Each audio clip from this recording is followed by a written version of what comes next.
What's the best way to spend the next 10 years of your life?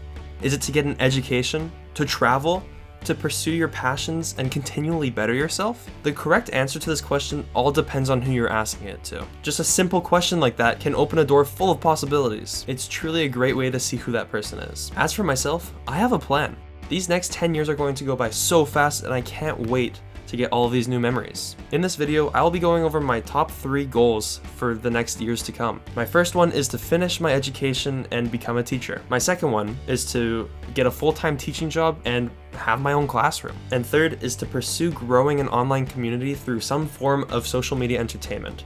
And right now, in this day of age, it's YouTube for me. First of all, I need to heavily focus on my schooling. It seems as if I'll be spending the next 5-ish years of my life in school in hopes to become a teacher. Now, what will that look like for me? Currently, school is all virtual and all of my courses are online. And we don't really know how long this is going to last for.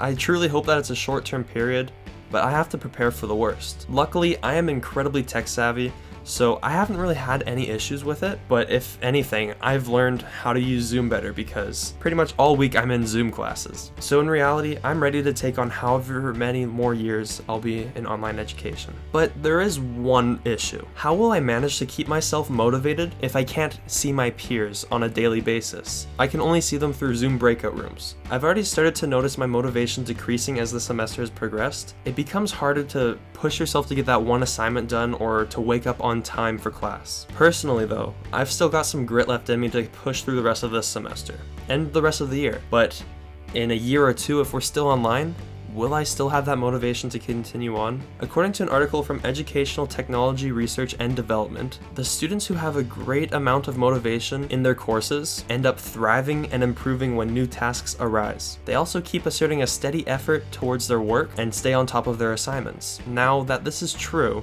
how can we help the students that lack motivation find it? I was reading more articles and one from Nature popped out to me. It showed us that a very important way to find motivation is through self-reflection. Find out what drives you, what makes you feel good upon completion. Once you've done this self-reflection, you will find ways to motivate yourself. Once you've completed something that you need to do, in my case schoolwork, reward yourself with something you love. Read a book, play a game, hang out with your friends or family, do anything that makes you feel happy. Self-reflection is a very important skill for me to learn for my years to come, especially if school is still all online. No matter what my education looks like, I need this skill in order to learn how to motivate myself. This strategy from the article stood out to me the most, and I plan on further growing the skill to overcome any hurdles that arise in the future. As I mentioned earlier, my second goal in the next 10 years to come is to become a full-time teacher with my own classroom. Right now, I'm super thankful to be able to work with children because that will help me develop skills that I need to have in order to lead a class. With my job right now, I will learn how to diffuse difficult situations as quickly as possible.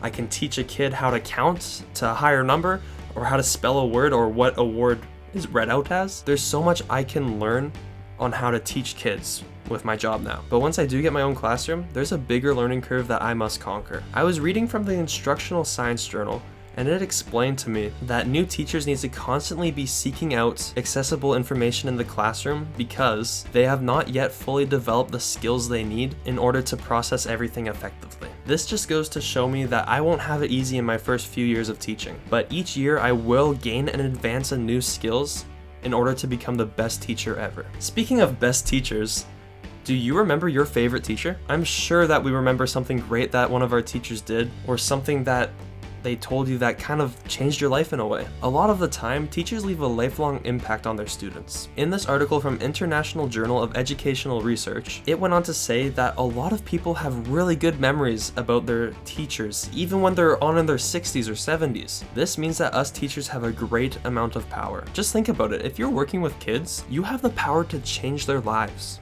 If you're an impactful teacher or role model, they will remember you most likely for the rest of their life. This is the main reason I want to be a teacher. The thought of being able to help a student through a rough patch or give some life advice is really important to me, and I want to be able to be the best I can for them. Finally, my third goal for the next 10 years is to grow an online community through social media entertainment in some form. Over the span of my whole life, I've pretty much always tried to create something that I could entertain people on. I tried to write a book, I used to make animations, I used to draw, I used to make YouTube videos, I used to stream on Twitch, and now I'm making YouTube videos again. And I've always wondered how I can be more successful and provide the best entertainment for people. But I think I've cracked the code a little bit. According to this article from Computers and Human Behavior, it mentioned that an online community provides people with a place where they feel like they belong, and that it fulfills their needs when it comes to entertainment. Over the last year of streaming on twitch.tv, I've realized that the community aspect of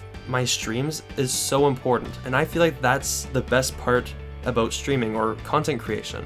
You provide a community where people can belong. When I read this article, it made me feel so excited because my idea that I had in my head, I just read on a piece of paper that someone else wrote. I feel like if I'm able to sustain a community through whatever social media platform I'm using at the time, I will continue to grow online and continually better myself. Through these years, I aim to plan on how to make my videos or streams or whatever I'm doing have a more homier or groupy environment where everyone feels involved. And I feel like that will benefit me in the long run for sure. Now, if you were to sit me down on a personal level and ask me how I'm going to spend the next 10 years of my life, I would simply just tell you this. In the next 10 years, I plan to further grow my online community, hoping that no matter who comes in my path, I leave a positive, long-lasting impact on them, all while becoming the best teacher this planet has ever seen.